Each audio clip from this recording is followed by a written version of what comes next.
Hello mga ka-cakes ni Lay, kamusta kayong lahat? No daw. Parang tanga. Anyway, pakita ko lang pala sa inyo, di ba? Na-miss ko mag-upload, guys. So, very, ano na naman tayo nito? Very super late upload na naman itong ating video, di ba? Alam niyo naman marami tayong mga ganap-ganap sa buhay. At hindi ko na yung kailangan pang isa-isahin. So, pero sa mga bago dito sa followers ko, tara. Sa mga bago sa page ko ay isa po tayong nanay. Ayan, home baker na maraming ganap sa buhay. Na laging lumalaban. Kailan kaya tayo, puro na lang tayo paglaban. Anyway, pakita ko lang sa inyo itong ating 3/3 cake na order sa atin nung nakaraan for the baptism and first birthday yata ito na bound to Makati. So kung nakita ninyo, dami yung ating pinaka base cake at namali ako ng size dito pero hinayaan ko na.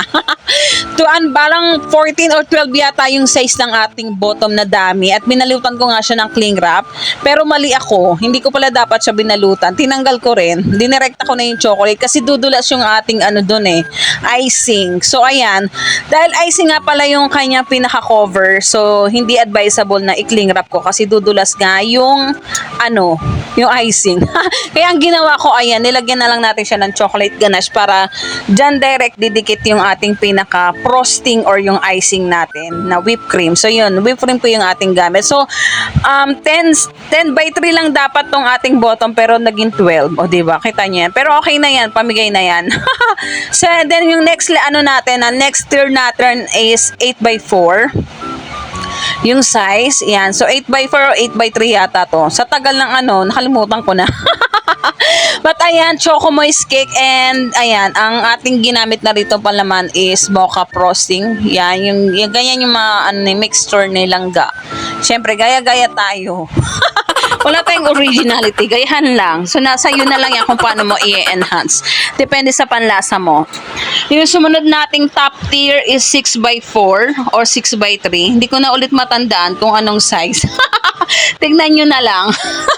So ayan nga, kung nakita nyo naman kung paano tayo magpalaman, talagang yung isang tier natin, kinakat ko yan ng 3 hanggang 4 hanggat kaya pa. Dahil ayoko na masyadong makapal yung tinapay niya or pinaka-cake niya bago magpalaman. 'Di ba? So mahirap naman yung cake, puro tinapay, hindi na cake yun, tinapay lang yun. Syempre, ang cake, kailangan may icing. Pero pag sinabi naman ng client na wag masyadong ma-icing, di sige, given, mag-naked cake tayo. So, ayan na nga, ganito lang ako mag-stock. Direct ako na nga siyang pinagpapatong-patong kasi may iba-ibang technique. Yung iba kasi hiwa-hiwalay bago i-final icing, then patong ng patong. So, ako ganito na, direktahan na, nagmamadali tayo. So, ayan na nga, naglagay na nga lang tayo dito ng dowel stick. Tusok yan hanggang doon sa drum board. Ayan, sa ating cake board or cake drum. Tusok yan. So, yung cake drum naman natin, styro or wooden. Di ko na matandaan din. Epekto ng anesthesia yan. Huwag na kayong pa. Makakalimutin na. But anyway, huwag kayong mag-alala yung mga cake ninyo. Minsan, hindi ko yung kakalimutan. Yung iba lang. So, ayan na nga. Naglalagay na nga tayo ng ating final frosting after nating mag-crumb coat. So, sa inspo ni client, all pink siya. Pero, yung naihabol naman na ibahin yung kanyang top color na gawin nga siyang purple. Purple ba o violet? Basta yan na yan. O light violet. Then, napakaano lang naman talaga nitong gawin. Pero kasabayan to nung mga cake ni Gion nung nakaraang Valentine's na, post-Valentine's na pang 11 months ni Gion. Kasabayan niya to. Medyo nagtampo pa si Sisi dahil akala niya hindi ko ginalingan yung sa cake ng anak niya. Hindi naman. Syempre siguro dahil naisingit kasi to at rush to. Actually kasi hindi dapat to kasabay or hindi dapat to mauuna. Kumbaga, ang gulo. Actually, ang final date nito, March 2. Then, biglang nagpa-March, February 28 o 29, mga ganun. O, diba? Inunahan yung kay Gion. 29 kasi si Gion, then 28 na lang to pinaghawa instead ng March 2 or 3. So, ayan na nga. Pakita ko lang sa inyo. Ganito lang tayo mag-frosting, guys, sa mga bago sa page ko at mga nai-inspired na mag-baker na aking mga followers. So, ito lang yung mga technique na ginagawa ko. Sa una talaga, pag baguhan kang pagbe-bake talaga medyo mahirap. Pero gano'n naman talaga. Hindi naman talaga madali gumawa ng cake. Talagang gumugugol yan ng effort, oras, at talagang ng pagsasayang ng ingredients bago mo talaga maaral or makuha yung talagang mismong technique mo or talagang kung saan ka mas masasanay na strategy sa pagkikake o pagpo-frosting, lalo na sa pagpapakinis. Ayan. So sa mga baguhan din dito, gaya ko nung nag-umpisa ako, talagang hirap din ako magpakinis guys, pero may technique yan. Balang araw or kapag araw-araw nyo na siyang ginagawa, minsan kahit nakapikit, simpleng-simple at sisiw na sa inyo yan. Diba? Ba't ganito tayo magsalita? Nakahiga kasi ako habang dinuduyan si Atina habang nagbo-voice over. Diba? So, ayun na nga. Ganyan lang naman tayo mag-frosting, guys. Gaya nga ng mga previous videos ko, nakita nyo naman, dinedirect ako na. Then, ito yung ating styro. Ginilagyan ko nga siya ng ganache para kumapit yung ating icing. Pero kung ito ay fondant cover, ang ginagawa ko, direct na siya. Tapos, shortening. So, mga, ano ba yan? May sumasabit. So, gaya ng sabi ko, nakahiga kasi ako habang nagduduyan sa anak ko natutulog. Buti nga naisingit kong mag-edit kasi kakailanganin ko ng malaking file dahil may mga magaganda akong cake na gagawin this week actually. Ayan, so napakahaba ng video na to, tiyagain nyo at wala kayong choice. Kung ayaw mo manood, scroll up mo na lang o kaya leave na. Ganun lang yun, walang pilitan. But anyway, ayun nga, bilang 4 years na, imagine guys, oh my god, I am on my 4 years na nagki-cake. Akalain mo, 'di ba? So, nung nag-resign ako, 6 years ako sa company ko noon. Nung last kong, pinakamahaba kong naging work sa isang company ay 6 years. Yun yung sa Quirino Power. Ano tayo doon? Pangkalahatang gawa. Then, abang nag-work ako noon, sumasaylin ako ng paganto-gano. And then, yun na nga, naisipan ko na siyang i-full time. So imagine, naka 4 years na tayo at I'm so thankful and blessed talaga sa lahat na nagtitiwala sa Cakes ni Lay. Mula umpisa hanggang ngayon sa mga repeat orders ko na hindi nagsasawang sumuporta at laging nandyan. Maraming salamat po. Ayan. So ang dami nating daldal. Yan, sundan nyo lang tong ating pinaka-cake kung paano natin siya ginagawa. Sa mga baguhan, ito na yung ating pinaka-final frosting dito sa ilalim. Kasi yung sa inspo niya, siya, full fondant siya. So, kinonvert na lang namin siya into icing para pasok lang sa budget. So, sabi ko nga sa inyo kung sino man yung mga naging core nating mga kliyente dyan, di ba? Kapag on budget kayo, kayang-kaya nating gawa niya ng paraan. Pero, syempre, kapag ang alam ko may pambayad ka, huli ka, hindi ka pwedeng makadesisyon. Joke lang. Syempre, pagka alam ko naman kinakapakot, alam ko namang itong kliyenteng to ay hindi naman to barat kuripot, ay hindi to, tsara. Ano daw, kapag tinatansya ko ang kliyente ko ay may pera, tara. Hindi naman.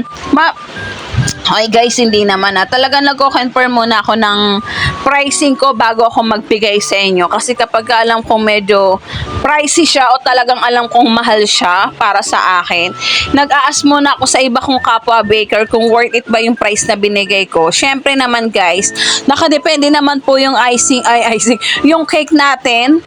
Ayan, hindi lang po sasabihin na customized cake. Kaya po tayo nagpapa-customized cake. Ang binabayaran po natin yan, syempre yung talento ng gumawa. Syempre kung gano'n na ba siya credible sa cakes niya, di ba? Kung alam nyo namang worth it at talagang may kaya namang makipagsabayan, ayan, yun na yun. Yung syempre yung skills, knowledge, and ingredients, hindi po yan basta-basta mga ingredients yung ginagamit natin. Premium ingredients po yan para mabigyan kayo ng maganda at masarap na cake. At plus factor na lang po dyan yung aming talent fee. At syempre yung mga kuryente, yung mga ganyan. Yan po ang mga naka-add-ons po yan. Kasi kaming mga home baker, kami po lahat gumagawa. Nakita nyo naman, I'm a baker. Ang dami po namin sinasalang-alang bago makabuo ng isang cake, guys. Ayan. So, yun lang. Explain ko lang sa inyo abang pinapanood tong video na to kasi napakahaba. Kung ano-ano na lang yung sinasabi ko, diba? Ikakat ko muna, medyo nahihinihingal ako. Ayan guys, going back. Lumipat ako ng pwesto kasi si Aldo ang ingay, manonood ng TV. So, ayan na nga, malapit na tayong matapos sa ating cake. Ayan. So, di ba sa dami ng dinaldan natin, malapit na tayong matapos. So, akala ninyo, ganun ko siya kabilis. No po. Medyo mabagal ako gumawa. Ayan. Ganyan yung real time kung paano tayo maggawa or mag-assemble ng cake. Lalo na yung gantong paglalagay ng pearl. Isa-isa po yan. Ganyang kabusisi. O, di ba? Nalaglag pa. Then, ayan, syempre, hindi kailangan natin siyang bagalan kasi mauubos talaga yung time nyo dahil kung babagalan natin, abutin tayo ng siyam-siyam, kaya i-pass forward na yan. So, mahirap kasi talaga magpaiksi ng video, tapos magbo-vlog ka, tapos papaiksiin mo yung mga videos na minsan 1 hour na, depende kasi yan sa laki or gano'n kaano yung cake mo. Kung pero yung mga 1 curl lang, kaya naman yun ng mga 30 to 45 minutes. May mga ganito, I think na-consume ko na dito 1 hour. Lahat. Pagkukulay ng icing, pag-frosting, ayan, lahat na overall. Then, kung meron pang mga other details, syempre another time na naman yun. So, buti na nga lang tong cake na to ay hindi siya maganong mabusisi. So, ilan lang naman yung naging nito, ang details or pinaka-topper niya. Ayan. So, ito na yung ating final look. Ayan. Tulad na nung pangalan na yung ginawa, hindi ko na napakita sa video. Parang napuno na yata yung yung storage ko. Then, ayan na nga. Pinag-grab car ko talaga to. Bound to Makati. Kasi guys, hindi talaga siya kakayanin ng motor, guys. Talagang sasabihin ko sa inyo, huwag nating ipagpilitan kasi kung ang mahal ng binayad at manghihinayang kayo sa transport, sayang lang yung cake, guys. Lalo na gantong first birthday, tas binyag. Diba? Nakakapanghinayang kung ipipilit natin siya sa motor. Ayan. So, alam nyo naman siguro kapag talaga binabudgetan na talaga yung transportation. Then, ayan naman, nagbigay na rin tayo dito ng 12 pieces cupcakes. Para, pampalubag. Hindi na pampalubag. Actually, naka-bundle naman talaga yan. Huwag nyo isipin minsan free, pero naka-add-ons talaga yan sa binayaran nyo. So, ayan, syempre talagang pinush card ko siya kasi medyo, kahit dami lang yung stero niya kasi mata siya. Tapos tayo lang mag-isa dahil wala si Alvin, wala tayong katulong. Talagang nilagay ko na lang siya sa push cart pababa. Ayan. Then, nagpatulong na kay Kuya Driver na iayos. Then, thankful naman at nakarating siya ng maayos sa venue or dun sa ating area. So, napakaaga nito, 8 a.m. yung pick up nito, bound to Makati. Buti na nga lang medyo okay ang mga Grab ngayon ha. Kasi yung nakaraan ko din, Grab din, bound to Caloocan din dyan sa may Jollibee North Harbor. Yung isa nating cake. So, ayun nga. So, talagang for safety ng mga cake ninyo, lalo na sa delivery, i-make it sure nyo na ganito talaga. I-grab cart talaga natin siya. Ayan, i-budgetan nyo na po yan kung gusto nyo po siyang makarating na maayos. So, yun lang for today's video. Maraming salamat po sa lahat na nagtitiwala sa cakes ni Lay at iba pa. Thank you so much everyone. God bless. Ingat po tayo lagi and more videos to upload.